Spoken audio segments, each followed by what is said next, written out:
381쪽 되겠습니다. 베드로전서 4장 7절 말씀.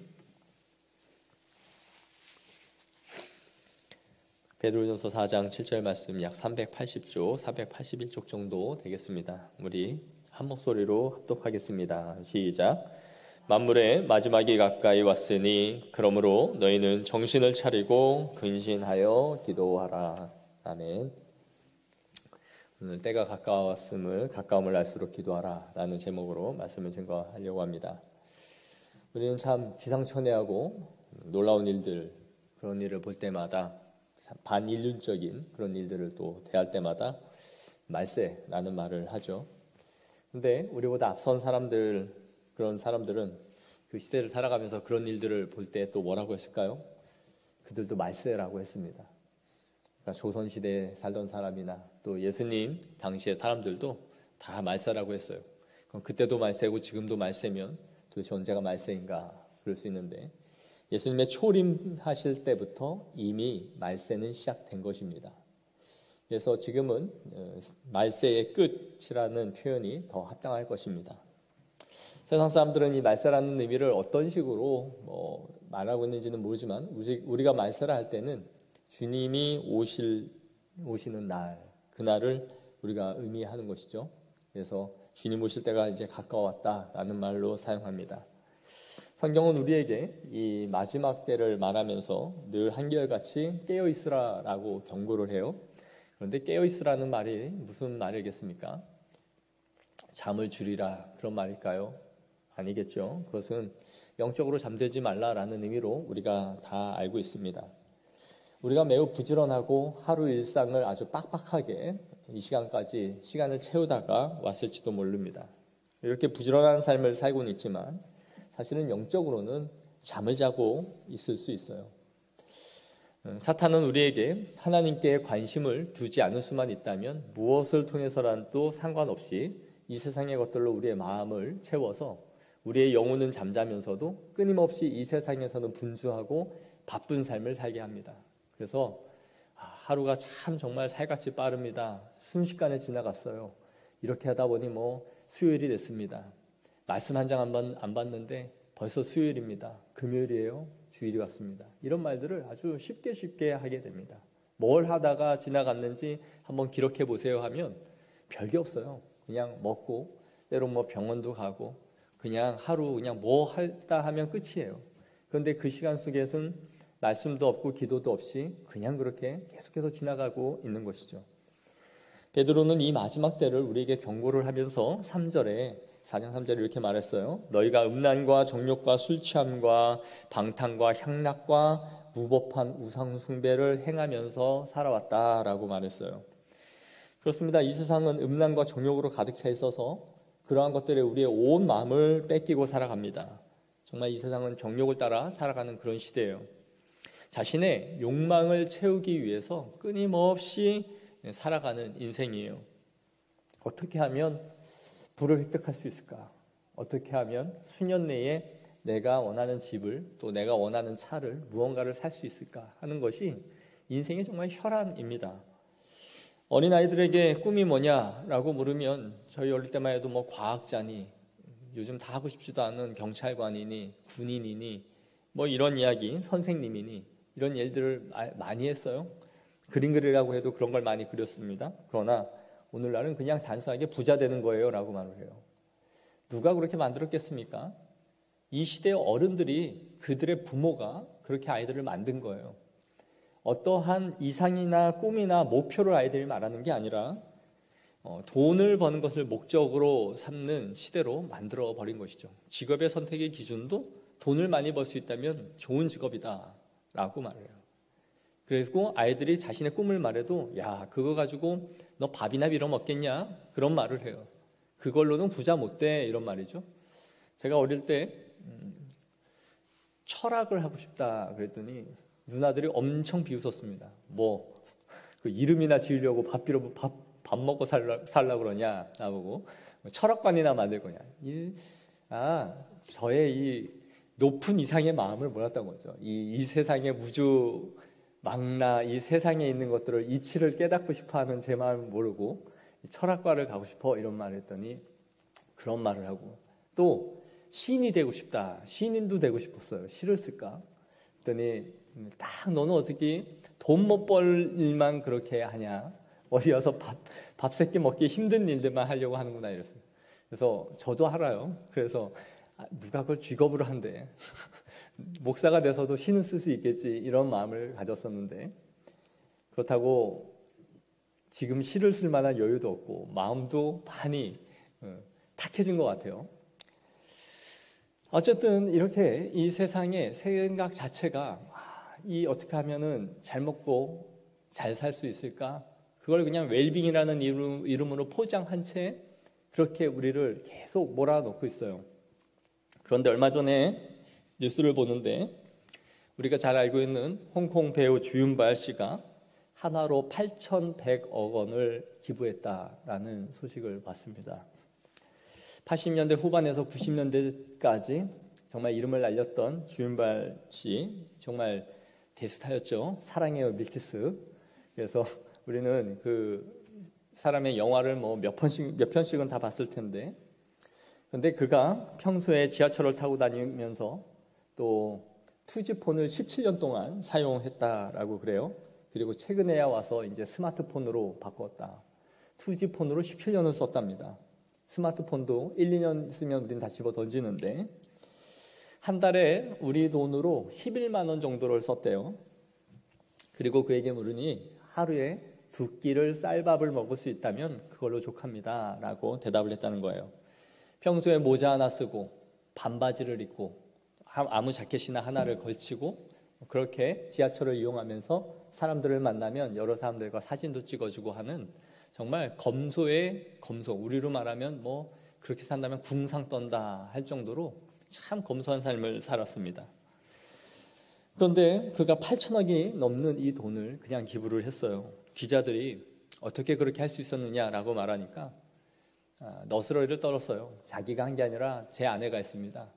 제가 이 평생 번 거를 우리 아내가 이렇게 다 기부하고 말았어요 라고 웃었지만 그의 동의 없이 그렇게 했겠습니까?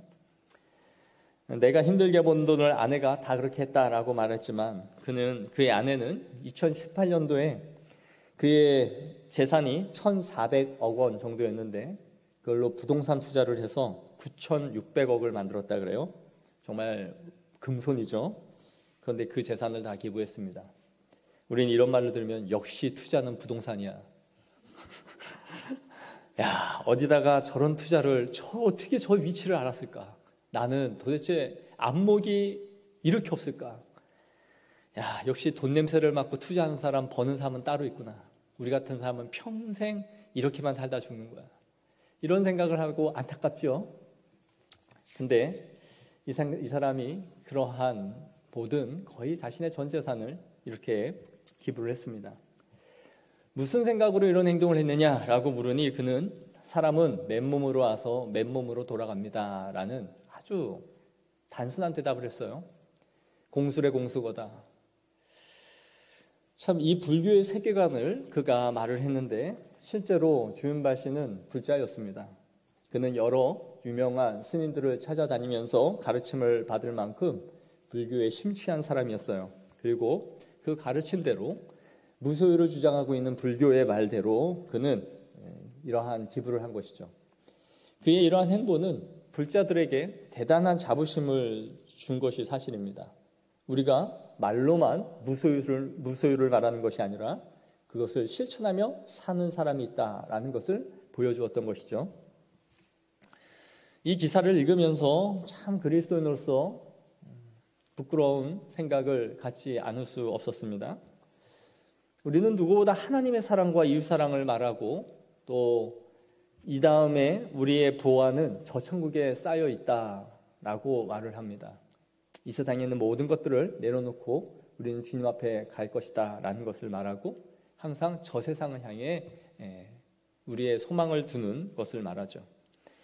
이 세상이 영원하지 않고 우리의 상급이 하늘나라에 있음을 말하는데 정작 우리는 이 세상에 너무 많은 것들을 축적하고 살아가려고 혈안이 되어 있다라는 생각을 하게 되고 자신의 삶을 넘어서 내 자녀에게까지 얼마나 많은 재산을 주어야 되는지 그것까지 계산을 하며 살아가는 것이 이 세상의 인생들입니다.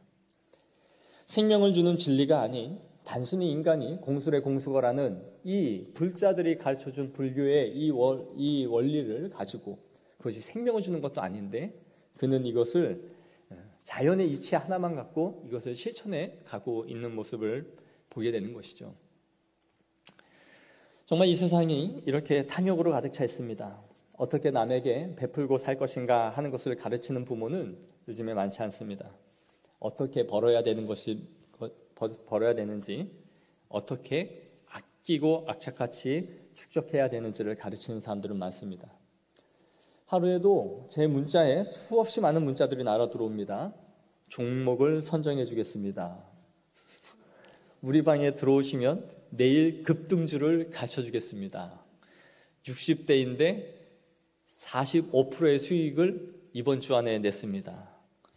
묻지도 않았는데 어제 문의하신 땡땡입니다. 이 링크를 타고 들어오시면 안내받으실 수 있습니다. 계속 와요. 먹고 죽을래도 없는 돈을 자꾸 투자하라고 목사한테, 좀 목사인 줄 알면 좀 걸르지 정보를 모르고 막 주나 봐요. 그래서 계속 이렇게 사람들을 낚아가지고 어떻든지 뭔가 이렇게 이 탐욕을, 인간의 이 마음을 건들려고 하는 것이죠. 우리가 투자를 하고 돈을 버는데 힘쓰는 것은 죄가 아닙니다. 당연히 해야 될 우리의 일이기도 해요. 그렇게 해야 됩니다. 그러나 그것이 추구하는 끝이 방탕과 향락이라면 그것은 죄입니다. 세상은 술 취함과 방탕과 향락으로 우리를 데려가죠. 주검이 있는 곳에 독수리가 모인다라는 이 말씀처럼 정욕이 있는 곳에 방탕과 향락이 함께 모이게 됩니다. 돈과 술과 이 여자는 삼박자예요. 이게 모이면 반드시 이 세 가지가 뭉치게 되어 있습니다. 돈과 술과 이 여자. 그래서 죄는 또 다른 죄를 몰고 들어와서 계속 죄가 죄를 낳게 되는 것이죠. 이 혼탁한 세상 안에서 주는 정보들은 우리를 계속 조급하게 하고 불안하게 해요. 남들이 다 하는 것을 내가 하지 않고 있으면 뭔가 불안합니다. 남들이 다 버는 것 같은데 나만 이러고 있는 거 아닌가 하는 생각으로 계속 마음이 뒤숭숭해져요. 쇼핑몰 한번 틀어보세요. 이 프라이팬 좋습니다 하면서 카운트다운이 시작되면 뭔가 마음이 불안해지죠. 다 팔리고 나만 남는 거 아닌가. 저 1+1 저 행사에 내가 빨리 끼어들어가야 되는데 카운트가 점점 나오고 막 20분, 30분 남았다 그러는데 ARS 번호하면 막 틀리고 카드 번호 틀렸다 그러면 이건 뭔 일인가 이런 생각이 들면서 우리가 조바심을 내요. 그래서 이 세상은 계속 우리를 너 이렇게 하면 안 된다. 너 조바심 나게 해서 계속 그 안으로 우리를 밀고 들어가는 것이죠. 예전에 강남에 있는 한 교회에서 사역을 했는데 이 지역이 강남이다 보니까 유학생 아이들이 참 많았어요. 청년부를 맡으면서 아이들을 신방하는데 유학 돌아와서 어떻게 지내냐 이렇게 묻고 있으면 이 친구들이 한결같이 하는 말이 우리나라에 와서 너무 바빠졌어요. 그렇게 말을 해요. 외국 가서 공부할 때도 이렇게 바쁘지 않았는데 한국 가서 오니까 훨씬 바빠졌다라고 말을 해요. 왜 그러냐 그랬더니 그냥 자기는 똑같이 내 패턴대로 살고 싶은데 친구들이 너무 바쁘대요. 친구들이 취업 준비한다, 무슨 스터디 모임 한다, 어디 학원 간다. 그러니까 내가 혼자 가만히 그냥 이러고 있으니까 뭔가 바보가 되는 것 같고 계속 세상으로부터 뒤처지는 듯한 그 느낌에 조바심이 생겨서 자기도 뭐라도 끊고 뭐라도 다녀야 되고 배우지 않으면 안 될 것 같은 그 마음이 계속 있다라는 거예요. 그래서 삶이 하루가 너무 바빠지기 시작했다라는 거예요. 그렇습니다. 이 세상이 그래요. 사실 그 방향이 다 종욕과 방탕으로 나아가니 우리가 그 안에 있으면 계속 그렇게 가게 되는 것이죠. 이 모든 것들이 거짓 교훈입니다. 물건을 팔 때 있어서 제일 중요한 게 뭔지 아세요? 인간의 불안 심리를 자극시키는 거예요. 예전에는 침대에 누워서 찐득이 없이 잘 살았는데 갑자기 막 1000배, 10,000배 렌즈를 확대해서 보여주면서 찐득이가 여러분의 몸에 이렇게 어려움을 주니 여러분 이 찐득이를 없애야 되는 뭐 뿌리는 페브리즈를 쓰세요, 아니면 청소기를 사세요, 이러니까 마음이 와, 저걸 내가 다 가지고 살았구나, 이런 생각이 들어요. 물론 모르고 살 때도 다 살았는데, 물론 그것 때문에 알러지도 있고 피부병도 생기고 했는데 그게 그거라고 하니까 또 맞는 말이기도 하겠죠. 그런데 모를 때는 몰랐는데 그렇게 막 말해주니까 이제 불안해지죠. 와, 저거 다 잡아야 돼, 없앨 수 있을 거야, 이런 생각. 이러한 이 거짓 상술들이 사람을 계속해서 피폐하게 만드는 것 같아요. 또 이 시대는 어떤 시대입니까? 쾌락의 시대입니다. 쾌락, 육체의 즐거움을 그렇게 누리고 살고 싶어요. 우리가 쾌락이라고 하면 어떤 극단적인 마약 같은 것을 즐기는 자들, 이렇게 생각을 하는데, 사실 쾌락은 기독교적으로 그렇지 않아요. 하나님에게서만 멀어질 수 있다면 우리에겐 그것이 다 쾌락으로 작용할 수 있습니다. 하나님으로부터 분리시키는 모든 것은 쾌락이에요. 쾌락의 요소를 갖고 있는 거예요. 이 세상에 즐길 수 있는 것이 얼마나 많아요. 어떤 사람들은 스포츠에 빠져가지고 해외 축구를 보느라 날밤을 샙니다. 손흥민이 새벽 2시에 한다, 3시에 한다 그러면 그거 맞춰놓고 일어나죠. 그리고 그 경기만이 아니라 축구 채널 들면 하루 24시간 축구입니다. 그래서 요즘은 자기가 원하는 거 틀어놓으면 하루 온종일도 빠져 살 수 있는 그런 시대가 됐어요. 그러니 이 세상과 격리돼서 혼자 그렇게 오타쿠처럼 사는 그런 정신분열, 이 세상을 차단시키고 사는 사람들이 세상에 나오기 시작하는 거죠. 어떤 사람은 여행이 낙이에요. 세계 곳곳 좋은 곳은 다 찾아다니는 사람들입니다. 어떤 사람은 요리와 맛집에 빠졌어요. 그래서 미각, 최고의 맛을 느끼기 위해서 모든 돈을 또 씁니다. 등산, 낚시, 사이클, 여기에 한 번 빠지면요 헤어나오지 못해요. 등산, 정말 저는요 새벽에, 제가 예전에 전도사 사역할 때 한 4시 반에 5시에 일어나서 첫 버스를 타야 제가 갈 수 있는 그런 교회를 갔는데, 비가 그렇게 오는 날 그 버스를 타면서 이렇게 밖을 내다보면 새벽 해도 안 뜬 그 겨울에 그 등산 동호회인들이 수십 명이 모여 있습니다. 수십 명이. 그 비가 그렇게 오는데, 나는 진짜 사역하면서 교회 가는 것도 이렇게 귀찮은데 저 사람들은 가방을 둘러매고 새벽에 등산을 가기 위해서 이 비 오는 날 나와 있는 걸 보면서, 야, 인간이 하나에 빠지고 하나에 미치면 저렇게 되는구나. 정말 무시무시해요. 그리고 예배도 그렇게 잘 다니던 사람이 어느 날 그래요. 목사님, 저 이제 격주로 와요. 격주로 예배 못 드린다 그래서 전화했더니 격주로 온대요. 그래서 왜요? 그랬더니 이제 등산을 시작했대요. 그래서 이제 등산을 제가 가야 돼가지고 이제 격주로 오려고 한다. 그래요. 천국도 격주로 오세요. 속으로 그랬습니다. 속으로. 그리고 요즘 자꾸 이제 시대가 이렇게 되니까 뭐 영상 예배 드린다. 제 속으로 그랬습니다. 그래, 천국도 영상으로만 봐라 나중에. 저런 사람들은 나중에 천국에 다른 방에 집어넣어놓고 VR로만 보여줘야 돼요. 와, 천국을 이렇게 맛보고 즐거운 데가 아니라 영상 엄청 큰 거 하나 틀어주고, 저 사람들 저렇게 논다, 저렇게 즐기니까 너도 천국을 영상으로만 실컷 봐라.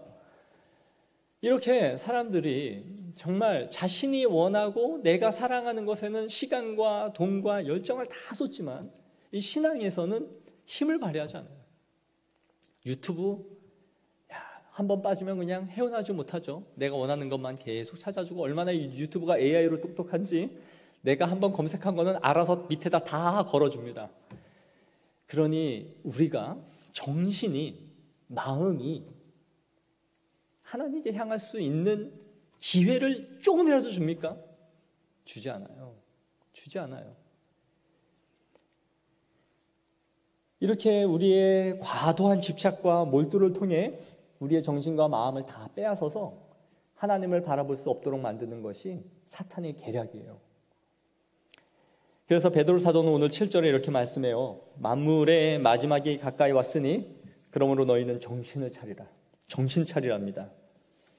이게 무슨 말이냐면 분별력과 자제심을 가지고 너희 생각을 통제해라, 그런 뜻이에요. 분별력과 자제력을 가지고 너의 생각을 통제할 수 있어야 된다. 걸러내라는 거죠.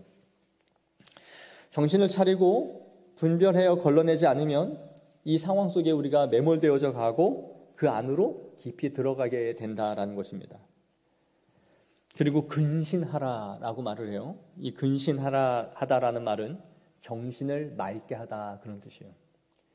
그러니까 근신하여 기도하라라는 것은 너의 정신을 맑게 하여 기도에 몰입할 수 있게 해라. 그러니까 이런 것들을 계속 점하면 우리의 생각이 흐려져요.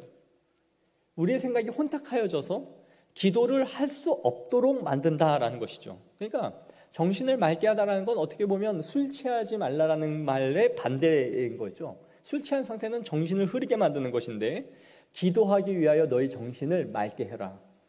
분별력과 자제심을 가지고 너희 생각을 통제하여 기도할 수 있도록 너희의 마음을 잘 지켜놓아라 라는 그런 의미가 되는 것이죠. 베드로는 마지막 때를 살아가는 그리스도인에게 주는 권고로서 바로 우리에게 가르쳐 주신 것은 기도입니다. 기도는 이 세상에서 우리의 마음을 지키고 굳건하게 할 수 있는 우리에게 주신 중요한 은혜의 수단으로서 말씀해 주고 있는 것이죠. 기도는 우리의 마음의 제어장치, 브레이크입니다. 세상으로 달려가는 우리의 마음을 붙잡아서 다시 제자리에 서게 하는 힘이 바로 기도에 있습니다. 정신을 차리게 하는 것이 기도예요. 세상을 쫓기듯 살아가는 세상 속에서 주님 앞에 나와 머리를 조아리고 숙이면 우리 마음 가운데 평온함을 주세요. 그리고 나는 이 세상에 속한 자가 아니라 하늘에 속한 자라는 이 정체성을 다시 그 시간에 확인하게 되는 것이죠. 그러면서 스스로에게 묻게 되지 않습니까? 너는 무엇에 그리 바쁘니? 뭘 그렇게 생각하니? 뭐가 그렇게 조급하니? 그래서 어수선했던 우리의 마음이, 조급했던 우리의 마음이, 풍랑이 있는 것처럼 거친 파도와 같던 우리 마음이 주님께서 우리에게 잠잠하라 말씀하시면서 우리가 풍랑이 있는 배에 일렁이던 우리의 마음이 잠잠해지는 것을 느끼게 됩니다. 그래서 세상을 향해 달려가는 마음이 있다가도 이 마음을 다시 추스르게 되는 것이 기도의 자리예요. 물론 기도를 하고 다시 밖에 일어나면 또 다시 세상의 안에서 우리의 마음이 일렁입니다. 그렇기 때문에 기도를 주기적으로 반복적으로 매일같이 그 자리를 찾는 것은 이 마음이 자꾸 흘러가지 않도록 우리를 붙잡아매는 중요한 줄과 같은 것이에요. 그래서 앞서 말씀드린 탐욕과 정욕과 세상을 향해 달려가기를 계속해서 부추기는 이 세상 속에서 우리의 심령을 하나님께로 붙들어매는 줄이 바로 기도인 것입니다. 우리가 기도를 하지 않는 이유는 사실 시간이 없는 게 아니라 마음의 여유가 없는 거예요. 시간은 누구나 다 24시간을 쓰죠. 그러나 그 시간을 어디에 쓰느냐는 자신의 마음과 우선순위에 의해서 결정이 되는 것입니다. 하루하루 처리할 게 많고 생각할 게 많아요. 기도한다고 해서 그 해결할 일이 하나도 해결되지 않습니다. 정말 저는 기도를 하고 있으면 설교가 한 몇 장 정도 써지면 좋겠어요. 그러나 기도는 기도고 설교는 설교라 내일이 끝나지 않아요. 마찬가지로 우리의 인생도 그럴 거예요. 내가 엎드려 기도한다고 해서 누가 하나 무언가를 결정해져 있는 게 아무것도 없어요. 그러나 한번 우리의 삶을 이 마지막 때에 무엇을 할 것인가를 생각한다면 어떨까요? 지금 내가 하고 있는 일이 그 마지막 때에도 가치가 있는 일이라면 그 일을 할 수 있겠죠. 그러나 마지막 때는 대부분 우리가 지금 골몰하고 있는 일들이 의미가 없을 것이고 모두 사라질 것이며 하나님 앞에 기억됨도 없는 그 일에 엄청난 에너지를 쓰고 있다는 것을 알게 되는 것이죠. 우리는 그때에 정말 이 마지막에 가까움을 볼수록 기도해야 합니다. 계속해서 사탄은 우리의 기도의 힘을 죽이려고 하기 때문이에요. 베드로는 이 권면을 성도들에게 하면서 자신의 뼈아픈 과거를 회상했을 것 같아요. 예수님이 잡히시기 전 겟세마네 동산에서 예수님이 3명의 제자들을 데리고 땀방울이 핏방울이 되도록 기도를 하러 가기 전에 제자들에게 말했죠. 시험에 들지 않기 위하여 깨어 있으라. 그러나 베드로와 다른 제자들은 깊은 잠이 들었습니다. 예수님이 한참을 기도하신 후에 돌아왔을 때 그들이 잠자는 모습을 보죠. 그리고 깨어 있으라 말씀하시고 예수님은 또 기도를 하러 가셨어요. 그러나 그들은 또 깊은 잠에 들었습니다.